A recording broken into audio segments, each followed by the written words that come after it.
অনিরুদ্ধ, তোমার সঙ্গে আমার কিছু কথা আছে, পার্সোনাল। তোমাকে একটু টাইম দিতে হবে। টাইম কি করে দেবো? মানে আমার তো এখন টাইম নেই। হ্যাঁ, টাইম দেবে নিশ্চয়ই, অনিরুদ্ধ টাইম দেবে, কিন্তু ও কোনো কাজে বেরোচ্ছে কিনা, ওর কোনো কাজ আছে কিনা সেটাও তো জানতে হবে। অনিরুদ্ধ, তুমি তো বোধহয় কোনো কাজে বেরোচ্ছ, তাই না? হ্যাঁ, আমাদের নতুন হোটেল কনস্ট্রাকশন হচ্ছে নর্থে, তো ওখানেই যেতে হবে। It's urgent. ও চলো, আমিও যাব। এসো। মৌলি, তুমি কি করে যাবে আমার কাজের জায়গায়? সেটা সম্ভব না। অনিরুদ্ধ, আমি তোমার কাজের জায়গায় যাব না। নর্থে একটা খুব সুন্দর কসমেটিক স্টোর ওপেন হয়েছে, আমি সেখানে যাব। তুমি শুধু আমাকে ড্রপ করে দেবে, আর যেতে যেতে আমার যা কথা বলার আমি সবটা বলে নেব। আসলে তোমার মতন ব্যস্ত মানুষকে তো আমি আর পাবো না। ঘরে বাইরে তোমার কত কাজ। নিয়ে যাও না অনিরুদ্ধ, যদি খুব তোমার অসুবিধা না হয় তাহলে। আসলে অ্যাক্সিডেন্টের পর থেকে না মৌলির মনটা একদম ভালো নেই। তোমার সঙ্গে গেলে যদি ওর মনটা একটু ভালো হয়। ঠিক আছে, চলে এসো।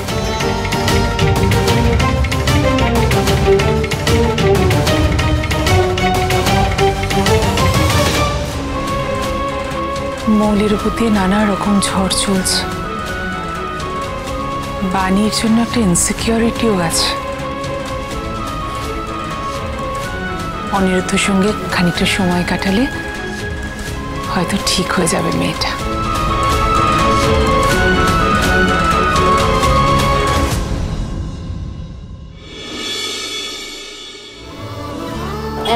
না করো।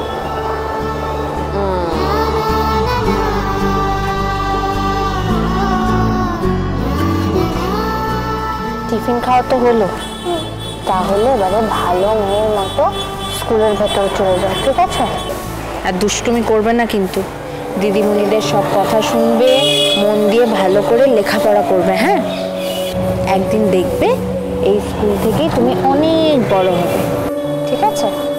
তাহলে আমি আবার কাজে যাই। হুম, দেখি দাঁড়াও।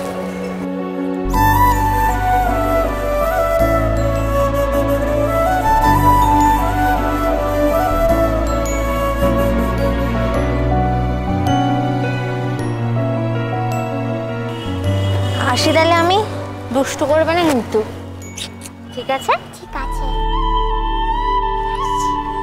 টাটা।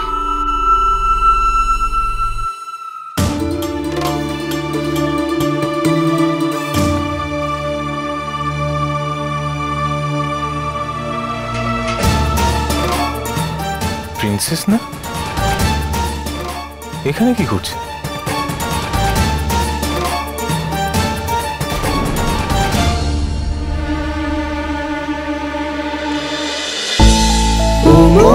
ও মোর দরদিয়া, সোম থেকে রবি প্রতিদিন সন্ধে ৭টায় স্টার জলসায় ও জিও হটস্টারে।